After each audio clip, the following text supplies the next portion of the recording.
Dobrodošli na portalu Točno to. Z mano danes je Tilen Hudrab.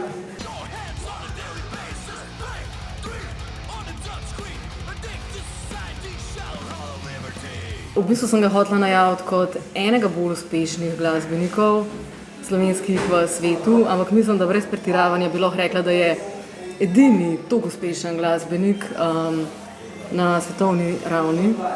Tilen, hvala, da si prišel. Brez problema, z veseljem.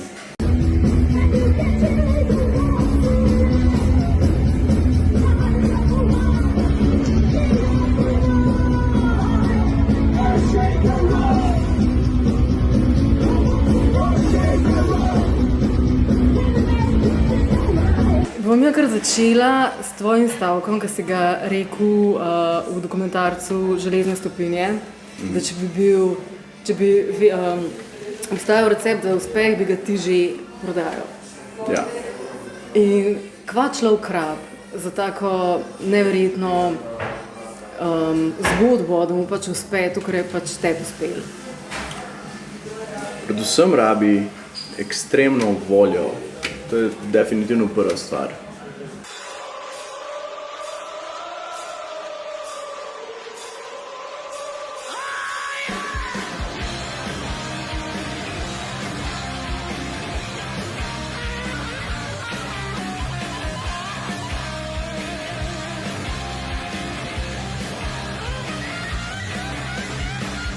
Poleg volje, ena ekstremna determinacija tega, da je treba biti 100% željan znanja iz področja, v katerega se spuščaš. In to je nekaj, kar zdajšnjim generacijam popolnoma manjka, ne samo v našem žanru, ampak nasploh. Ja. Jaz sem enostavno iz spoštovanja do glasbe in do svojega žanra že kot otrok preštudiral čisto vse možne zadeve v zvezi z vsem. Kdo so bili najboljši mixing inženirji, mastering inženirji, producenti, kateri bendi so snemali v katerih studijih, s kom, zakaj, na kak način, katere inštrumente so uporabljali, zakaj ta in ta inštrument najbolj zveni v studiu za ta in ta komad, na kak način se snema studijski album, na kak način se snema live album v 1001 situaciji. Enostavno je treba biti ekstremno zainteresiran za to, s čim se ukvarjaš. In to itak na vseh področjih. V glasbi ali pa recimo v metalu, ki je bil v Sloveniji nezaslišan na način, da je možno v njemu uspeti, se je bilo pa treba v to poglobiti še 10.000-krat bolj, ne 100-krat bolj, 10.000-krat bolj. In jaz sem se tega lotil popolnoma samoiniciativno na ta način, ne vem, očitno sem imel nek kozmični klic, ki mi je v bistvu dal to vedenje in znanje in ta način, da sem se teh zadev lotil na tak način, ker definitivno mi tega nikdo rekel ali pa predlagal, ker ljudi, ki bi ti v Sloveniji lahko to predlagali, enostavno ni bilo. Ja. To je tebi ful koristilo v bistvu, kako se je tebi odprla ta tvoja pot, glede na to, da si v prvi band, dejansko vskočil brez vaje, brez vsega, kar so pač rabili, basista. Oh, I know Tilen's up for the task. We have a very special combination right now of people that are giving their all, and we're working together in a very positive way, like a team, like a sports team. I look at heavy metal a lot like sports because it is a team sport, and we got a great team. I think we're going to go all the way. I'm predicting 24-0 winning season.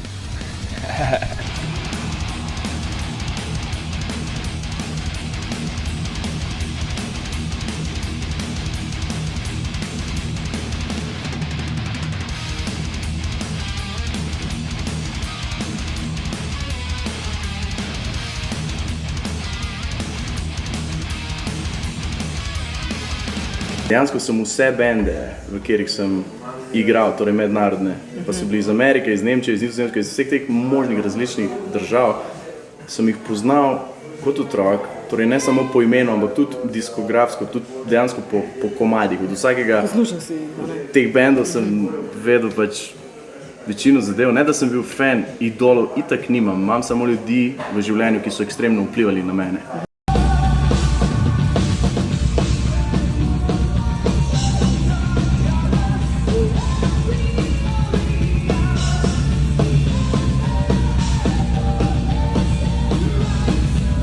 Dejansko sem imel Testament in Pestilence in Doro, s katero zdaj igram. Njihove postre sem imel v svojem studiu in v svojih prostorih.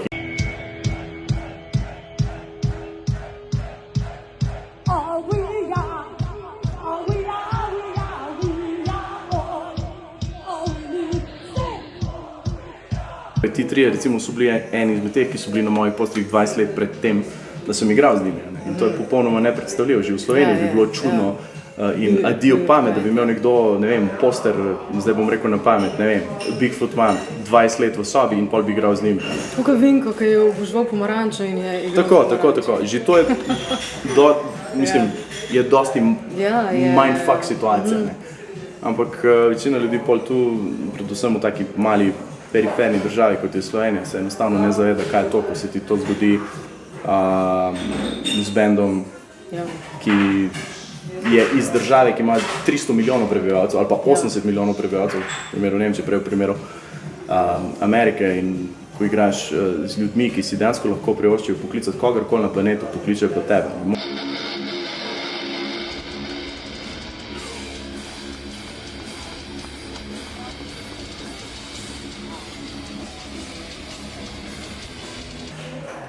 Nikoli se nisem podajal v medijske vode v tej državi, nikoli nisem imel plana v zvezi s tem, ker tega enostavno nisem rabil. Na srečo, to je zdaj popolnoma relativno, je to sreča ali ne, ste me vsi ljudje, novinarji in ostali akterji slovenske medijske scene aktivirali popolnoma sami.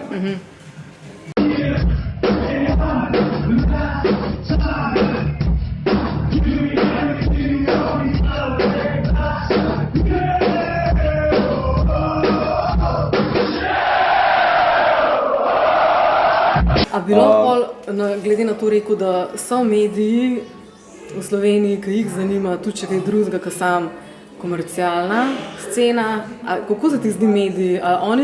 Se ti zdi, da delajo dobro? Ker recimo, če se navežava, tako kot sva se že prej pogovarjala, na športa, ker ti si tudi ful športnik v resnici, ampak še vseeno oba veva, da je šport v Sloveniji čisto drugače tretiran kot glasba, in jaz sem pač enkrat rekla eno izjavo, ker se mi zdi, da je čisto resnična, da si ti v bistvu v glasbi to, kar je Luka Dončić v košarki, ampak se pač... Sam da brez fotrove pomoči. No, še to, ja.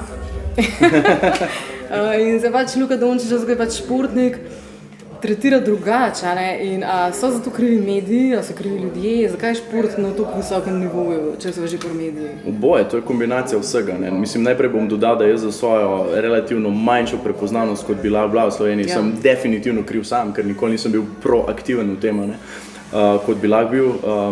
To me niti malo ne moti. Enostavno se zdaj vedno odzivam po povabilom, recimo zadnjih 5-6 let bolj aktivno, ker hočem dati nekaj ljudem, predvsem iz našega žanra, pa tudi nasploh iz vse alternativne oziroma bolj zapostavljene glasbe v Sloveniji. In izključno zato se v bistvu odzovem večini povabil, ker hočem, da če en 12, 13, 14-letni mulj to gleda, da dejansko dobi motivacijo, da je nekaj možno v tej državi. Ne to, da pač igra na gasilskih veselicah v Ortu baru ali pa ne vem, na 6 študentskih žurih, kot to delajo pač pol vsi slovenski uspešni bendi. Zdaj, kar se tiče medijev in ljudi, logično mediji servirajo ljudem to, kar večina ljudi hoče. Torej, stari rimski rek kruha in iger drži od nekdaj in gladiatorji so na nek način v bistvu bili ekstremni športniki, ki so pač operirali dejansko še z življenjem in smrtjo, kar se sicer zdaj na štadionih in v dvoranah ne dogaja, ampak to je popolnoma isti primer. Enostavno ustvariti, moramo se zavedati, da profesionalni šport dejansko obstaja manj kot 100 let v taki obliki, kot obstaja. In definitivno je bilo to ustvarjeno na komercialni in marketinški način izključno iz tega razloga, da se ljudem zaslepi misli in se jih v bistvu potegne iz njihovega sivega vsakdana, in se jim zaslepi misli s tematikami, ki dejansko nimajo nobenega vpliva na življenje. Torej, kak vpliv na življenje ima to, da nekdo navija za en klub, nekdo pa za drug klub in se zaradi tega sovražita? Tipični primer imamo že samo v Sloveniji, torej Ljubljana, Maribor, torej Green Dragons, navijači in Viole. Kak smisel, kak pomen za življenje ima to nobenega? Ampak enostavno se umetnost strani medijev ustvari ta slika, da to naj bi imelo nek pomen. Enostavno, ko so se te grupe ustanovile, ne, tudi to sami pač so začeli jemati na toliko resen način, da še zdaj prihaja do ekstremnih razgrajanj in pretepov in vseh možnih zadev, ko se igrajo tekme, ne, torej ni poudarka na športu in šport je serviran enostavno na pladnju v vseh medijih, tiskanih, pisanih, videomedijih, vsa poročila možna govorijo o uspehih in neuspehih športnikov čisto vsak dan in to po 100-krat na dan, na vsakem radiju, na vsakem TV-ju, na vsakem, v vsakih poročilih itd. In tudi, če v bistvu nisi v tem, je to neizogibno, ne. Slej ko prej se ti dotakne takoj. In kje pa ti čuješ dnevno besedo, ne vem, blues, jazz, heavy metal, synthwave, spomni se karkoli, etno, bla, bla, bla, enostavno. Glasbenih zvrsti enostavno ne slišiš vsak danjem besednjaka, niti opere, baleta in vse ostalih kvazi višjih umetnosti, ki to logično niso, ampak še en primer tega, kaj določene kaste ustvarijo s svojimi izrazi. Enostavno tega ni vsakodnevnem besednjaku, in to je posledica tega, da ti ljudje postanejo neke ekstremne, izvenzemeljske, ultra spoštovane osebe, ki v večini primerov na srečo tudi so, tega ne pozabimo, našim športnikom ni možno kaj odvzeti, so absolutni carji, vsak na svojem področju, ampak problem je pa to pač, da se njih non-stop postavlja v spredje, kot da so edini ljudje, ki za Slovenijo in za prepoznavnost Slovenije kaj naredijo, kar je logično daleč od resnice.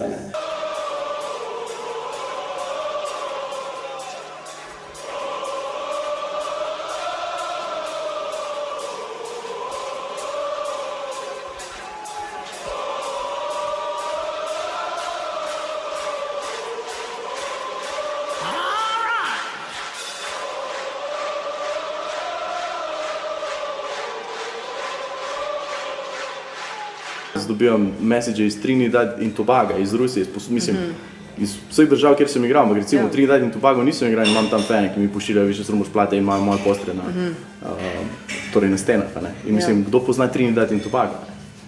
No, da ne omenjam še par takih držav, ne, totalno dio pamet, ki nima veze z ničemer, ampak poznajo Slovenijo tam recimo zaradi mene, ampak tega noben ne bo javno rekel, medtem ko pač bojo za vse športnike to 1000-krat podali. In še enkrat, ponavljam, nič ni možno odvzeti našim sploh največjim športnikom. Vsi so absolutni carji in mojstri torej, na svojih športnih področjih, ampak enostavno je malo hipokritično in nepravično pokrivanje tega strani medijev.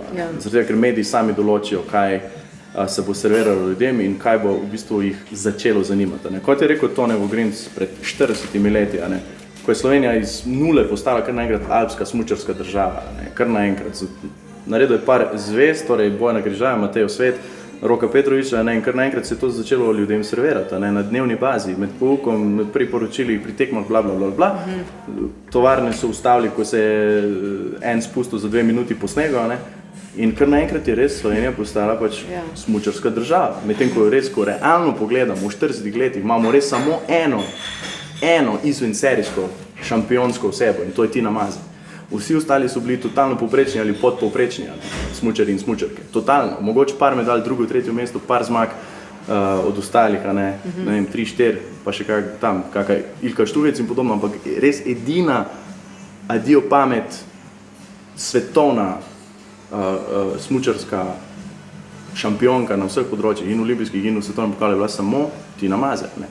In 40 let se vlaga ves možen denar, recimo v to disciplino, imamo pa enega človeka, ki je res v bistvu dejansko naredil zgodovinske zadeve. A ni to banalno? Ampak ljudje ne razmišljajo na tak način, enostavno, ne vem, jim noben tega ne razloži, ampak to je žal resnica. Ampak kot je rekel Tone Vogrinc, ko so mu rekli, zakaj pa gre toliko denarja za smučanje in alpske discipline? In je rekel enostavno, napačni biznis ste se izbrali, napačni šport ste se izbrali. Mislim, da ga je nekdo od kegljača, tam neki so keglali in so se pritoževali, zakaj ne dobijo kaj denarja. In je enostavno to zabrusal. It's 1 in the afternoon, so let's see if there's some Costa Rican fucking Pestilence fans out here. Let's see if they are here.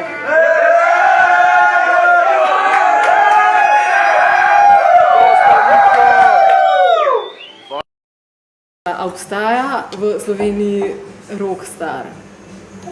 Glede na vse tvoje izkušnje v tujini? Absolutno ne.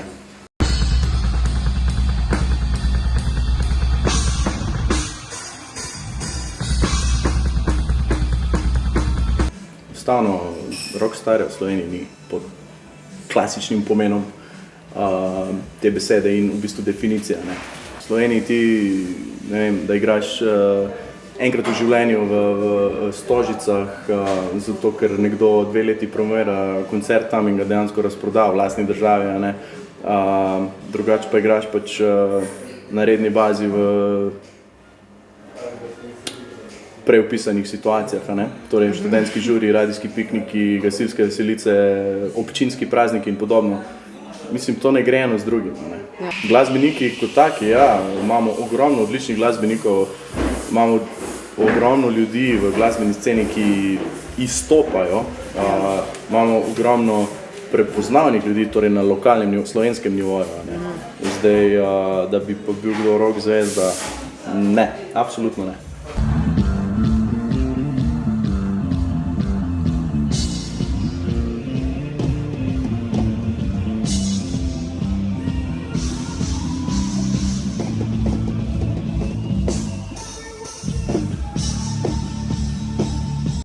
Pač ti si navajen živeti tak life, v bistvu, da si skozi na turneji. Sem ga bil, ja, ogromno let. Ja. Ogromno let. Zdaj trenutno več, v bistvu ne. Zgodil se ti je burnout? Ja. V bistvu malo manj kot 2 leti, no, nazaj. Ja. To je zdaj še ena stvar, ne, ki je večina ljudi ne jemlje resno, oziroma starejše generacije, tako vemo, ne, v Sloveniji označujejo vse take zadeve za vse ni toliko resno, kaj pa umko v rudniku 10 ur na dan, ne, in sem in tja, ali izgorelost, to je ena moderna pogruntavščina, mularija in sem in tja, ne, v mojem primeru dejansko mi je celo telo odpovedalo, ne. Jaz sem bil 12 let na turnejah z 4 različnimi bendi, z 7 bendi sem delal, s 3 v studiu, 4 skozi na turnejah. Od tega sem bil po 250 do 300 dni na 5 kontinentih vsako leto, uniči se ti bioritem, uničijo se ti torej time zoni, časovni pasovi, ne, skozi v enem drugem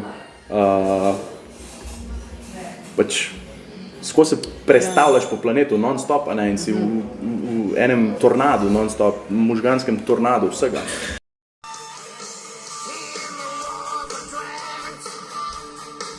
Enostavno telo ne prenese, telo ni ustvarjeno za to, da je v 6 različnih časovnih pasovih v roku 3 tednov. Ja. Recimo, mi smo leta 2018 tekom svetovne turneje Steel Factory Tour smo imeli situacijo, ko smo šli iz Amsterdama v Miami na križarko, s katero smo potovali na Haiti in na Jamajko.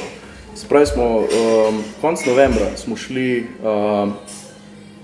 iz že ful hladne Evrope na 30 stopinj v Miami, potem smo šli na 38 stopinj v Haiti in na Jamajko, se vračali okrog mimo Kube nazaj v Miami, spet na 30 plus, v roku 5 dni, tekom turneje. Se pravi, prej smo bili 2 meseca na turneji, to je bila v bistvu ena situacija, ki naj bi bila oddih, ki se je izkazal za vse drugo kot to. Se pravi, smo šli nazaj v Miami po 5 dneh ogromne križarke za 5000 ljudi, ne, v 12 nadstropjih, kjer smo igrali 3 koncerte z v bistvu 30 največjimi rock bandi na planetu, ne, iz 80-ih. Smo se vrnili nazaj in iz 30 stopinj v Miamiju po Haitiju in Jamajki smo šli na čisti sever Norveške, na takratnih že -8. To je bilo v roku 5 dni, se pravi iz Nizozemske, kjer je bilo, ne vem, 2-3 stopinje, smo šli v Miami na 30, 38 Jamajka, Miami in pol nazaj v -8 na Norveško. In potem smo bili 2 tedna takoj, potem smo bili v Skandinaviji, se pravi Norveška, Švedska, Finska, torej v Fennoskandin, pol še na Danskem, prej smo se vrnili na mainland Evropo, torej v Nemčijo. In recimo to je samo en primer, ne, takih primerov je bilo milijon, ko smo bili v Rusiji, recimo na turneji smo tekom turneje v isti državi potovali skozi 4 časovne pasove skoraj vsak dan, ne. In vse te podrobnosti, vse te zadeve v bistvu ljudem niso znane, ne, kar se tiče turnejskega življenja in to te dejansko te sesuje. Ker veliko bendov sanja o tem, da bi šli na turnejo, mogoče se pa ti mlajši bendi ne zavedajo tega, da zna biti ni turneja sanja ali pa stvar, zna biti to ful težko, ne? Absolutno. Moraš biti v bistvu verjetno ful pripravljen na to, da bo verjetno polovico časa ali pa še več kot polovico časa ful težko, da moraš pač ful delati, biti tak človek, ne? Profesionalni heavy metal je ekstremni šport. Ja. Ekstremni šport. In enostavno ni počitka, ni paze, ni zadev, kot si jih večina ljudi predstavlja. Ne? Torej, ni grupik in 6 litrov Jack Danielsa vsak dan in skakanje po glavi v turbusu, ne, vse drugo, vse preko to. Ko vidiš sliko, ne, privatno letalo v Rusiji, ko vidiš to, kar mi delamo, ne, smo na 4-milijonskem turbusu dvonadstropnem, kjer imamo vse, bajta, kopalnico, vse, torej, v bistvu je bajta na kolesih. 12 kolesih. Vse imamo tam, ne, boljš kot dejansko v svojih bajtah in tudi ko imaš vse to, enostavno po 2-3 mesecih, si v testjenci, vse je adio pamet, zato hočeš sam svoje poslo tudi jaz sem logično leta in leta delal na tem, da prijem do tega nivoja, ampak po 10-12 letih tega tudi te 5 zvezdne situacije niso več toliko rožnate, jaz recimo osebno čist štekam bende, kot so Iron Maiden, pa Metallica, Guns N' Roses, res najvišji rang bendov, da dejansko na vsak koncert grejo z letalom in spijo v hotelih, ker se jim enostavno ne da več biti na busih. Ja. Ti si spoznal ful vplivnih in ful slavnih ljudi. Kjer je tvoja najljubša izkušnja? V bistvu ogromno jih je, zdaj bi ti lahko o tem razlagal ure in ure. Ne, mogoče glede na to, da je to največji band na planetu, lahko menim recimo Metallico. In z njimi smo ogromnokrat bili v backstagih po celi Evropi. So bili namreč totalni fani, predvsem Kirk Hammett od mojega prvega benda Vicious Rumors. Moj kitarist Jeff Thorpe je zelo vplival v San Francisco na Kirk Hammetta, ko je ta bil mult, še prednje ustanovil v bistvu Exodus, torej konc 70-ih. In vedno smo bili njihovi gostje, za nas so poskrbeli, nas tretirali kot kralje. Metallica, celotna njihova ekipa in celotna organizacija kot taka je adio pamet, ekstremno pozitivna, prizemljena in poštena. Grupa ljudi, ki ti v bistvu omogoča, da si part of the family, kadar si z njimi. Tekom leta 2014 smo bili 5 ali 6 z njimi. Na srečo sem enkrat v eno od teh situacij lahko pripeljal tudi svojega brata, Domna, ki je moj torej življenjski soborc v metalu in je res edini človek, ki je z mano obviously od res prvega koraka, ampak tudi v metal vodah, skoraj 25 let od prvega koraka, od prvega dneva in to, da sem z njim to doživel, pa da so bila z Metallico, tudi on je bil po vseh evropskih dnevčih festih z mano, spravi je videl večino teh ljudi, ampak Metallica je le next level, ne rabiš biti niti fan, enostavno je ta esenca vsega, pa vseh zadev, ki si jih videl skozi cel life, v njih je nekaj čist drugega. In pozitiva je to, da tudi kot ljudje, torej Kirk in Rob itak, ampak tudi James in predvsem Lars, ki ga ogromno ljudi poznajo čist napačni luči, moram reči, da je najbolj cool človek možno v vseh pogledih. Če se gre v življenjskih tematikah in pogovorih o tem, če se gre v glasbi, ali umetnosti kot taki, tip je največja faca, vsak pogovor, ki sem ga imel z njim, je bil zelo cool in v bistvu nič od tega ne drži, kar se govori. Kar je tak v večini the case za večino ljudi. S katero mislijo bi ti zaključil ta najin pogovor? A bi rad kaj povedal slovenskim fanom? Enostavno delajo to, v kar najbolj verjamejo. Enostavno naj ne zapravljajo cajta za stvari, ki jim niso najbolj pomembne. Torej, logično, v prvi vrsti medosebni odnosi in družina, ekstremno pomembna stvar, brez tega ni nič. In kot drugo, torej, kar se tiče lastnih interesov in namenov glede potencialnih poti v življenju, dajte vse v to, ne v to, v kar verjamete, samo v to, v kar verjamete, ampak predvsem v to, kar si ekstremno želite, ker enostavno je moč misli polovica zmage, ne? In vse ostalo je pa trdo delo. In kdorkoli ima to prepričanje in zmožnost, bo definitivno uspel. Ampak nažalost je v Sloveniji bolj ali manj pravilo, da ljudje tega nekako ne posedujejo. Nažalost. Zakaj pa misliš, da je tako?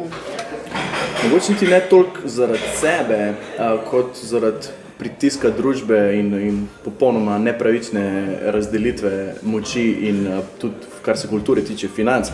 In kot drugo, to, da se enostavno ne vlaga nasploh dovolj v mladino, ki je talentirana sama po sebi.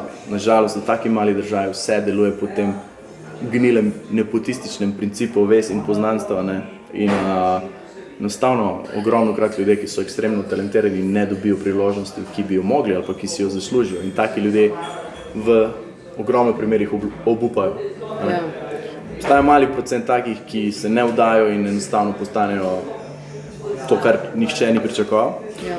Obstaja pa en ogromen procent ljudi, ki pol nažalost obupajo in končajo v nekih pozicijah in pol tudi službah, ki so enostavno nesmiselne za njihove sposobnosti. In jaz sem tudi osebno videl ogromno takih primerov in to je ena ogromna žalost, ampak po drugi strani, kaj v Sloveniji pa ni žalost. Ja, in zaradi tega so pol ljudje nesrečni na koncu, ne? Zato je v Sloveniji tukaj nezadovoljnih ljudi. Absolutno, ne? Ja. Ta država deluje po ogromno napačnih principih, ja. Ampak to je žal ena stvar, ki je ne moremo spremeniti iz danes na jutri. Zato še enkrat vsem gledalcem, gledalkam, predvsem pa fanom, enostavno verjemite v sebe, v svoje cilje in enostavno ne poslušajte drugih, poslušajte samo to in to.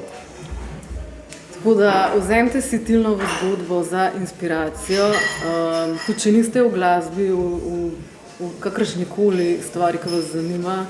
Če je Tilnu Ratal, ki je iz Koroške prišel na svetovne odre sam, je Tilen mnenje, da lahko tudi marsikomu, tako kot je rekel, s trdim delom in pravilno mentaliteto. Ne? Absolutno. Tilen, ful ti hvala. Hvala enako. Hvala enako. Vi pa spremljate portal Točno to, pa ste na se.